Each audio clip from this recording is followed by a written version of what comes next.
ആര് പറഞ്ഞു 70 കോടി? അപ്പോൾ അതിന് എനിക്കെന്താ ഉത്തരവാദിത്വം? സ്പോൺസർ 70 കോടി എന്ന് പറയുന്നത് ഞാൻ ഏറ്റെടുക്കണം. അവിടെ നടത്തേണ്ട നിർമ്മാണ പ്രവർത്തനങ്ങൾ എന്തൊക്കെയാണെന്ന് നിശ്ചയിച്ചിട്ടുണ്ട്. അത് ഞാൻ പറഞ്ഞുതരാം. ആണല്ലോ, ആണോ? കുറേയേറെ വന്നിട്ടുണ്ട്. എല്ലാം മാധ്യമങ്ങൾക്ക് കൊടുക്കുക, ഒന്നും മറയ്ക്കാനില്ല. കരാറുണ്ടെങ്കിൽ അത് പുറത്തു വിടും, അതിന്റെ രേഖകൾ പുറത്തു വിടും. ഇല്ല, സ്പോർട്സ് കേരള ഫൗണ്ടേഷന് സ്റ്റേഡിയം മാച്ചിന് വേണ്ടി തയ്യാറാക്കാൻ കൈമാറിയിട്ടുണ്ട്. അത് രേഖാപരമാണ്. അത്രയും. സ്പോൺസർക്ക് കൈമാറിയതാണ് ഇതിലെ വിവാദം. സ്പോൺസർക്ക് GCDയെ കൈമാറിയിട്ടില്ല. അങ്ങനെ സാഹചര്യം ഉണ്ടായിരുന്നിട്ടില്ല. ഈ സ്പോർട്സ് കേരള ഫൗണ്ടേഷൻ എന്ന് പറയുന്നത് ഒരു PSU ആണ്. അതിൻ്റെ MD വിഷ്ണുരാജ് IAS ആണ്. അത് ഗവൺമെൻറ് സ്ഥാപനമാണ്. അവർക്കാണ് കൈമാറിയിട്ടുള്ളത്. GCDയും സ്പോൺസറും തമ്മിൽ നേരിട്ട് ഇടപാടുകളൊന്നുമില്ല. അവർ അവിടുത്തെ ടൂർണമെൻറ്റ് കൊണ്ടുവന്നിരുന്നില്ലെങ്കിൽ ഞങ്ങൾ ബന്ധമുണ്ട്. അവിടെ നടക്കുന്ന പ്രവർത്തനങ്ങളെ സംബന്ധിച്ച് ഞങ്ങളുടെ മേൽനോട്ടമുണ്ട്. സ്റ്റേഡിയം കൈമാറ്റത്തിൽ ഒരു നേരിട്ടുള്ള കൈമാറ്റം അവർക്ക് കൈമാറിയിട്ടില്ല.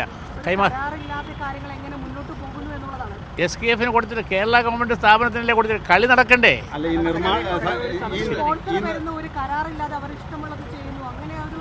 ഇഷ്ടമുള്ളതും ചെയ്യാൻ പറ്റില്ല. അതിന് മോണിറ്ററിംഗ് കമ്മിറ്റി ഉണ്ട്. ചെയ്യുന്ന ഓരോന്നും കൃത്യമായി പരിശോധിച്ച് എത്ര പണം മുടക്കി എന്ത് ചെയ്ത് രേഖപ്പെടുത്തി പോകും.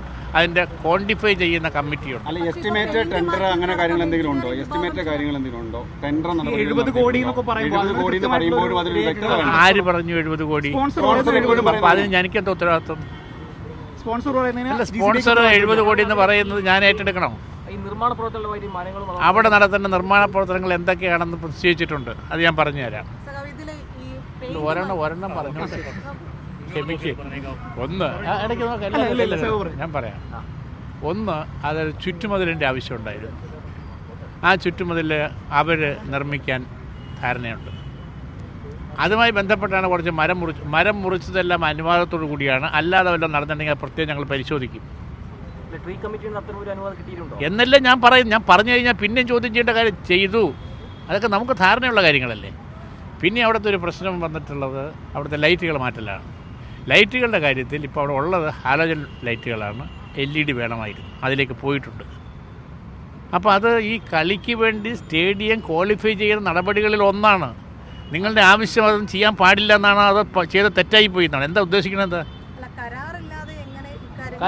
പൊതുമുതലാണല്ലോ GCDയുടെ പൊതുമുതലായിട്ടുള്ള ഒരു സ്റ്റേഡിയം. ഒരു ടെൻഡർ നടപടികളോ അല്ലെങ്കിൽ സുതാര്യമായിട്ടുള്ള ലേലം വിളിയോ അങ്ങനെയൊന്നുമല്ല. നിങ്ങളുടെ ഈ ആവേശമെല്ലാം നല്ലത് തന്നെയാണ്. ചുരുങ്ങിയ ദിവസങ്ങൾക്കകത്ത് അവിടുത്തെ വർക്കുകൾ തീർക്കാൻ വേണ്ടിയിട്ട് ഞങ്ങൾ സ്റ്റേഡിയം കൈമാറി. ഒന്നാമത് GCDയെ നേരിട്ട് പണം മുടക്കുന്നില്ല. അത് ചെയ്യുന്നത് SKF വഴിയാണ്. ഞങ്ങളുടെ ബന്ധം SKF-ആയിട്ടാണ്. SKF സ്പോൺസർക്ക് വർക്ക് ഏൽപ്പിച്ചു കൊടുത്തല്ലോ അല്ല എന്തെങ്കിലും അതിൽ എന്തെങ്കിലും ഉണ്ടാവുമല്ലോ? ഉണ്ടാവും. ഈ മാച്ച് നീട്ടി വെച്ച സ്ഥിതിക്ക് മാറ്റി വെച്ച് പറഞ്ഞു ഇനിയിപ്പോൾ എന്തായിരിക്കും, എങ്ങനെയാണ് മുന്നോട്ട് പോകുന്നത്? ഈ സമയബന്ധിതമായ ജോലി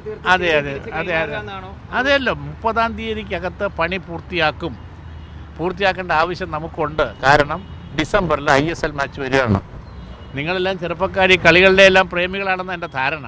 അപ്പോൾ അതിനകത്തൊന്നും ഒരു അനിശ്ചിതത്വം വരാതിരിക്കാൻ വേണ്ടി ഞങ്ങൾ ശ്രദ്ധിക്കും. ISL മാച്ച് നടക്കും.